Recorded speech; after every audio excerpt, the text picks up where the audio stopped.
Assalamualaikum warahmatullahi wabarakatuh. Perkenalkan, nama saya Maulana Agung Prasetyo dengan akhir NIM 31. Di sini saya akan menjelaskan tentang performance management pada bab measuring result atau mengukur hasil pada buku Herman Aquinas. Langsung saja ke dalam materinya. Ngomongin measuring result atau pengukur hasil, ada kerangka mengukur penghasil. Nah, apa saja kerangka pengukur hasil itu? Yang pertama itu akuntabilitas, yang kedua objektivitas, yang ketiga standar kinerja. Nah, akuntabilitas ini adalah apa yang dilakukan, yaitu bidang pekerjaan yang luas di mana seorang karyawan bertanggung jawab untuk menghasilkan hasilnya.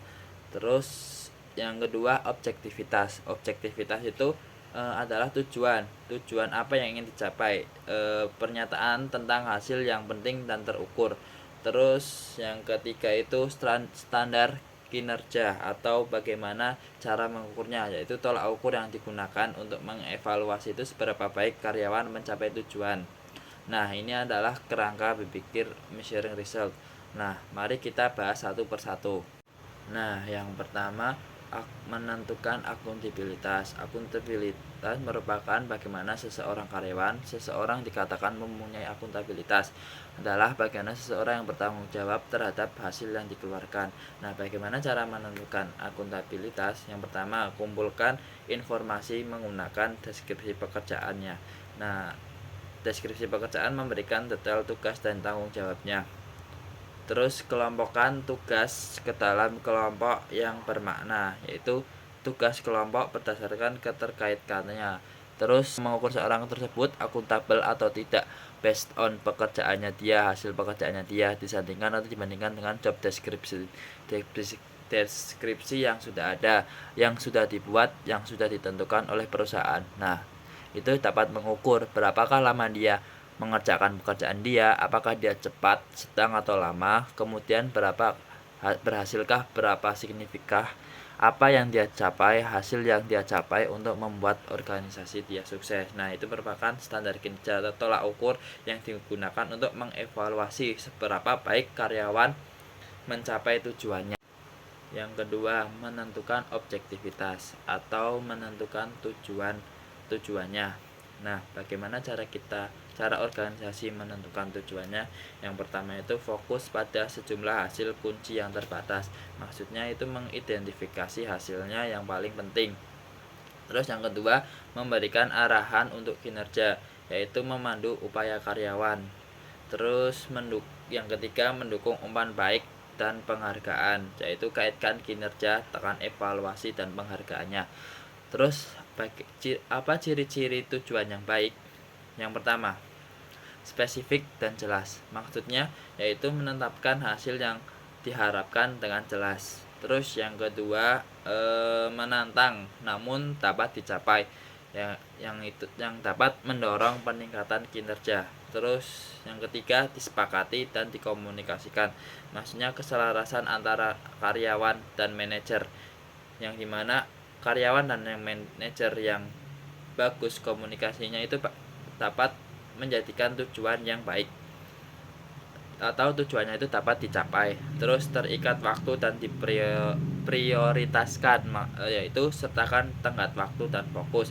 Terus yang kelima, fleksibel dan terbatas, yaitu mengizinkan penyesuaian bila diperlukan.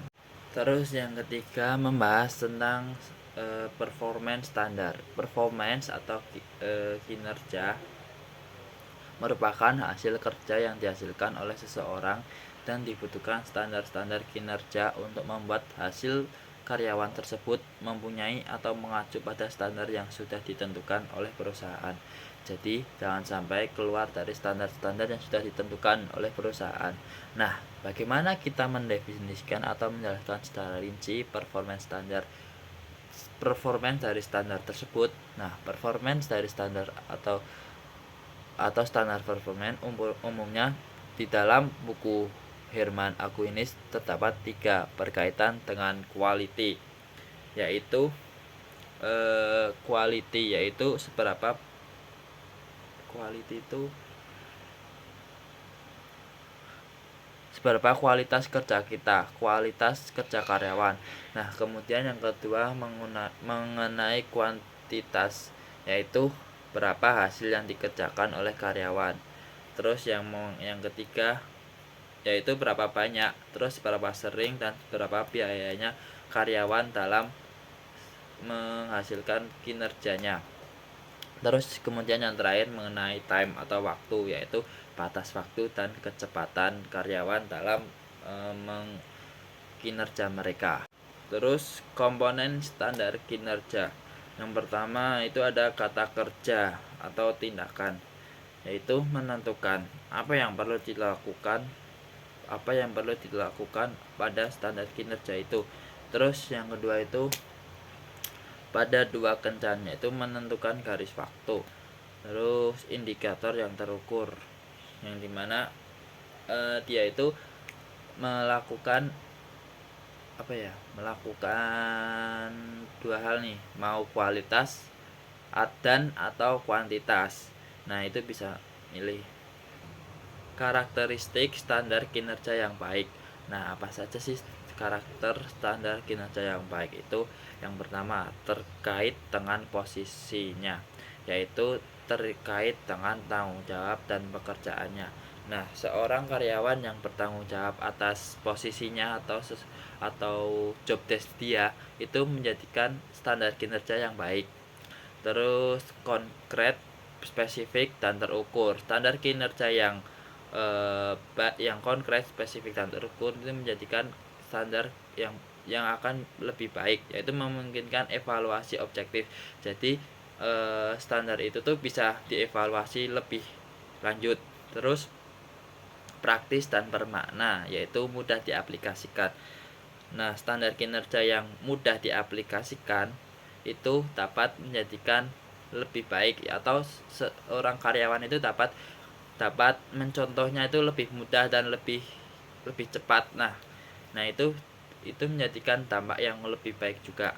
Terus realistis dan dapat dicapai, yaitu mencerminkan kinerja yang dapat dicapai.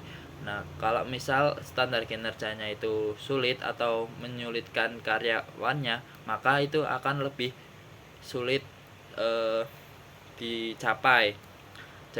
Jadinya hasilnya itu lebih lama lah.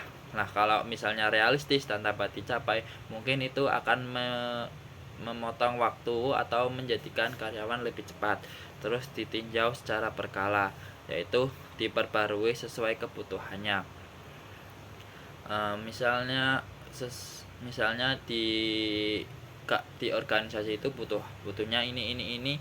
Mungkin itu saja yang dapat saya sampaikan. Kurang lebihnya saya mohon maaf. Terima kasih. Wassalamualaikum warahmatullahi wabarakatuh.